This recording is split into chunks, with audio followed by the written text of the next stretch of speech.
The patrolman stepped into the bathroom and stopped.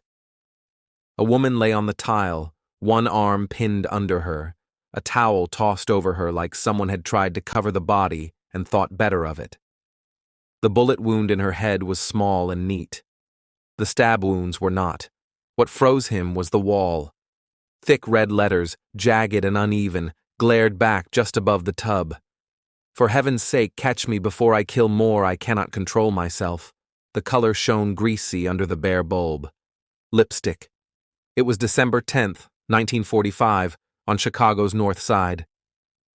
32-year-old office worker Frances Brown lived alone in this small apartment on North Pine Grove Avenue.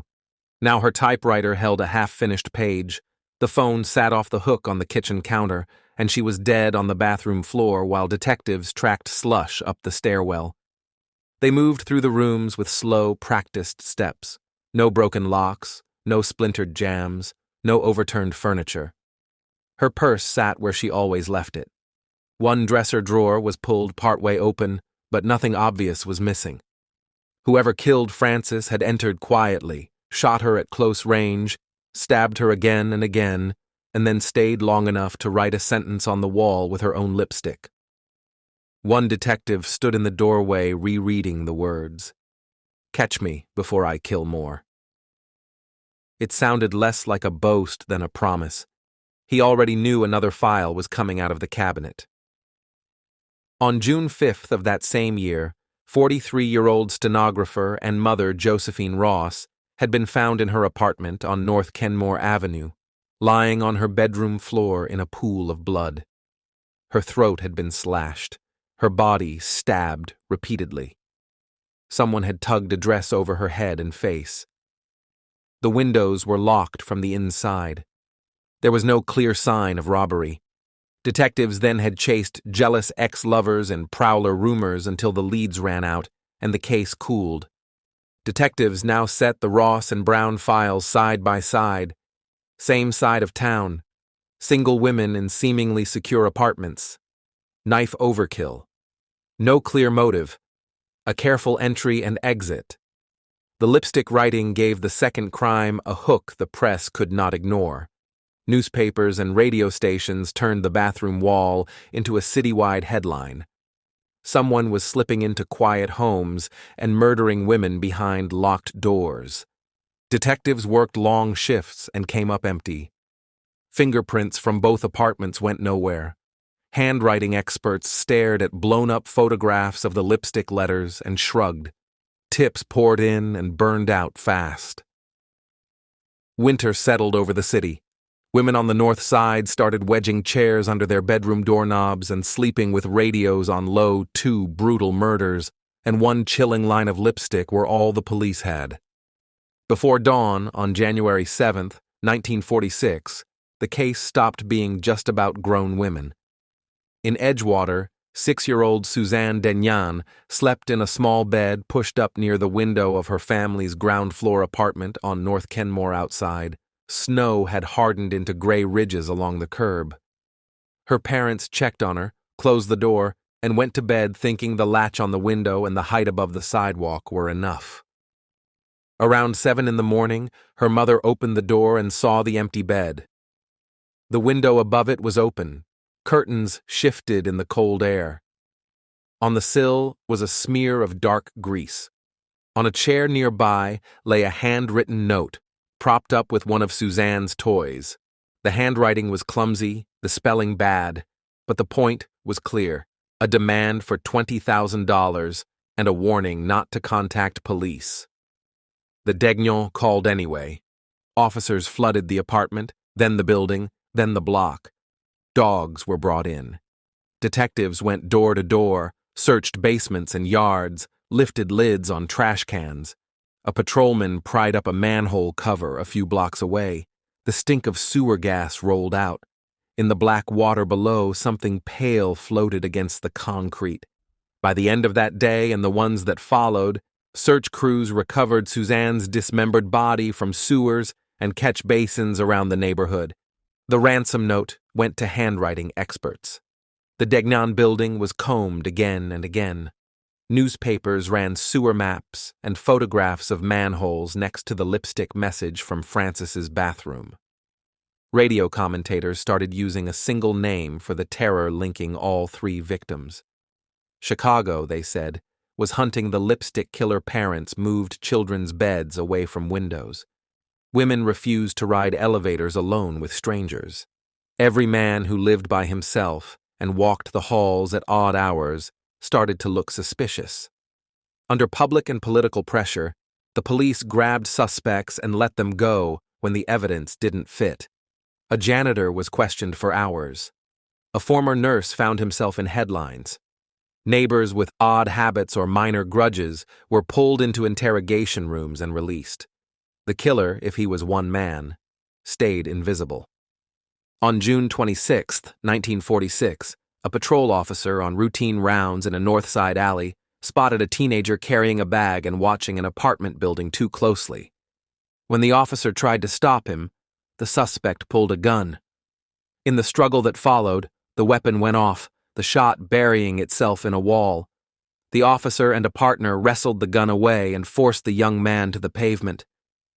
His name was William Hirons, a 17-year-old University of Chicago student with a juvenile record for burglary.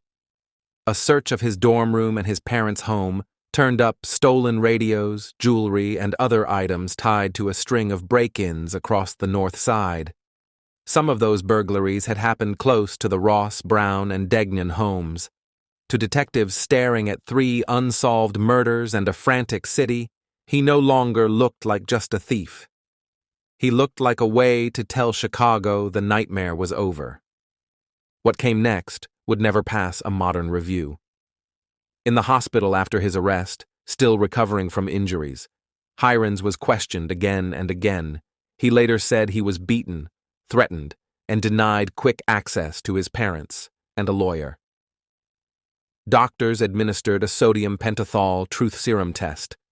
Psychiatrists examined him and discussed the possibility of a split personality. A 17-year-old sat under bright lights while adults around him treated him as the face of every headline the city had read for months. Within weeks, authorities announced that he had confessed. Prosecutors said he admitted killing Josephine Ross, stabbing and shooting Frances Brown, and kidnapping and dismembering 6-year-old Suzanne. They claimed that a fingerprint on the Degnan ransom note matched his, and that handwriting experts tied the note to him. They pointed to a saw in a basement and said its marks matched cuts on pipes where Suzanne's body had been taken apart. The press carried every word. The story was horrible and easy to understand. A bright but disturbed college student by day, a prowler by night, climbing through windows and killing without mercy. The words on the bathroom wall, "Catch me before I kill more," were printed next to his photograph. A city that had spent months checking its locks latched onto the idea that the lipstick killer now had a name.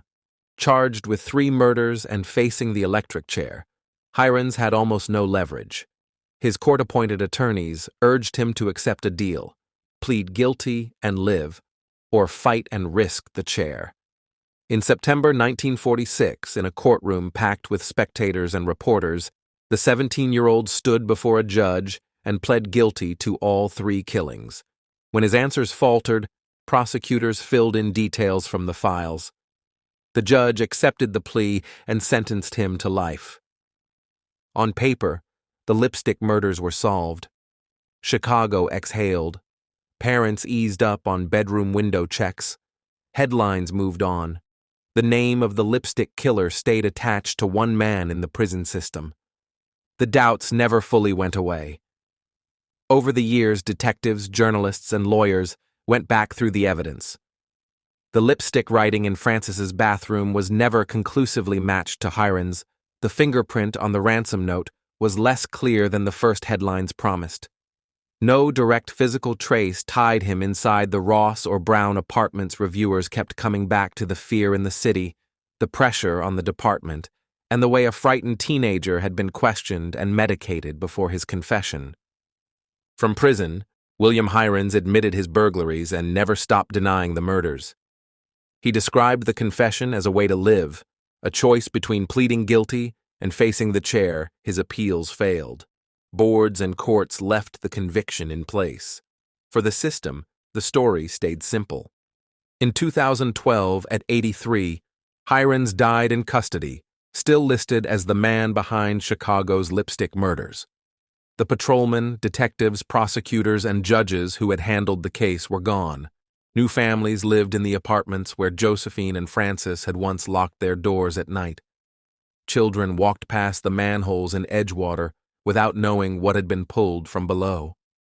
What remains are a few hard facts. A mother found on her bedroom floor with a dress over her face, an office worker murdered beside a wall smeared with red words, a 6-year-old taken from her bed and left in pieces under the streets, and a teenager who said what his lawyers told him to say to escape the chair. Whether the true lipstick murderer died behind bars or slipped into history is a question no one can answer with certainty now. For the people who still remember those winters, the memory is simpler than the debate. It is the feel of checking a lock twice, the sound of a window sash being eased down and latched, and the picture of a single sentence in lipstick, begging someone to catch a killer before another quiet home turned into a crime scene. Thank you for listening to The Lantern's Tale. Subscribe for more true stories, if you dare.